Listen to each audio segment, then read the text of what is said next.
Hi Benny, thank you for your comment. It was very insightful, perceptive stuff there. So I'll try to comment on it. So let's share the comment first. You say, thank you so much for making a video response. You're welcome, my pleasure. Your opinion reaffirms your belief that my opinion reaffirms your belief that Japanese society values harmony more than individualism. Yes. And that mentality is vastly different from the West, where new ideas and discussions are encouraged. Yes. I have sometimes thought about living in Japan, but always ended up discouraged by norms like such. And you also say that you are afraid that you will lose your individualism by having to blend in too much. You know that I live on Shikoku, which is kind of the Alabama of Japan, if you don't know. But how much do you think the Japanese society is changing to encourage new ideas, sticking out, in parentheses, being different? Okay, so they do value harmony very much. That's encouraged from a very young age, and that comes from Japan's history of violence and repression. Basically up to the Tokugawa era, it was a madhouse. There's fluctuating wars all the time. It's basically fluctuating between piracy, a pirate state, a military state, and all of the prefectures were constantly, going to war with each other. So it was kind of a crazy scene. But the Tokugawa era stopped that. They locked the whole country into one government and one set of rules. That lasted about 250 years. So my understanding is a lot of that harmony-based thinking and following the rules and not standing out comes from that time, which lasted, I think, until 1868, roughly, middle of the 19th century, which really isn't that long when you compare that era lasted 250 years. The Tokugawa, I should say, ended, assuming it ended in 1868, I think that would be 150 years ago. So we're only about a little past halfway the length of the Tokugawa era since it ended. So the trends continue here very strongly, and they've been set in a way that would be really, really hard to approach these days. So yeah, really strong resonance there. And you mentioned the mentality is vastly different in the West, where new ideas and discussions are encouraged. Yeah,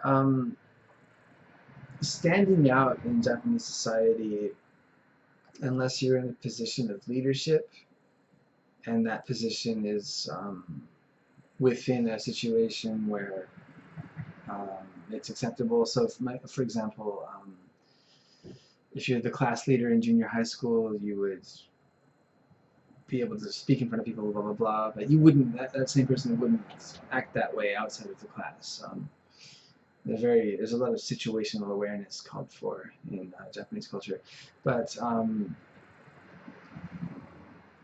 generally speaking out of turn or raising new ideas are seen more as a challenge than they are as kind of an invitation to stimulate discussion and whatnot. It's weird, I don't agree with it, but it's super common here, and it's kind of something you just have to deal with. Analysis and stuff, as you inferred, it's not encouraged, it's usually discouraged most of the time, sadly. And so this is something I'd really recommend it if you're interested in learning about why Japan is the way it is. There's a writer by the name of Lafsadio Hearn who gave some amazing insights into Japan, historical forces that very consciously shaped the culture. That's something kind of unusual about Japan, is that a lot of the culture has been shaped intentionally by the leadership. That's especially true in the Tokugawa era. In the West, I suppose probably the strongest forces in terms of shaping things are probably Christianity, in terms of the sense of Western morality, and then probably second would be democratic system of government in recent times. And of course democracy encourages expression, and so on and so forth. So we don't have an equivalent or any kind of legacy that would make us act like that, like they do in Japan. So it can be shocking. Culture here is just super, super different and very, very strong. You say sometimes you thought about living in Japan, but always ended up discouraged by norms like such. Yeah, it's a big turnoff. For me personally, as an American, it's not as fun of a country. People don't really tend to cut loose as much. Everyone's always kind of towing the line, and there's a concern for what people are going to think to a really, really strong degree. And it all just ties back to that, controlled, boxed-in state that the country's been in for centuries now. And you say you're afraid that you'll lose your individualism by having to blend in too much. That I wouldn't worry about too much. I think naturally being over here, you will absorb some of the customs and behavior patterns to a degree, but a lot of that social etiquette and stuff is very skin deep. A lot of the Japanese are just normal people underneath it. I mean, they get angry, they cut in line, you know, they get aggressive and stuff. It's not like everyone's on their toes about not offending each other. But there is definitely a stronger element of etiquette, I guess. But as far as you're concerned, unless you're Japanese or you look Japanese, I don't know I kind of doubt it. You won't be expected to participate in the culture really at all. People will be impressed that you can speak Japanese, even if it's just saying thank you. They'll kind of placate you, which can get a little bit patronizing after a while. That's a subject unto itself, but I wouldn't worry about losing your individualism. If anything, you'd probably become more individualistic and more aware of who you are, because you kind of have to, and you don't have the social network to support you and to relax in that you would in your own home. So that's been my experience, at least. And yeah, I live in Shikoku, so it's not the best metric for Japan by any means. It's the countryside of the countryside, really. Even though in Japan that has a slightly different connotation because it's a small country, you can get around the internet and whatnot. But do I think society is changing? I think there's inklings of change. I don't think sticking out is being encouraged at all.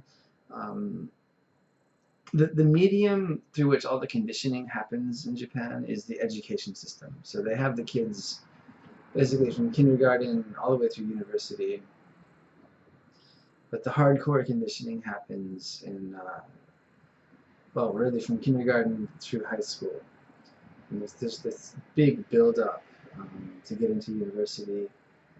And they're taught, how to be Japanese, just like they're taught math and they don't really learn English that well because it's not so necessary here. They learn how to take tests and stuff for English, but they have a class. I think it's dotoku.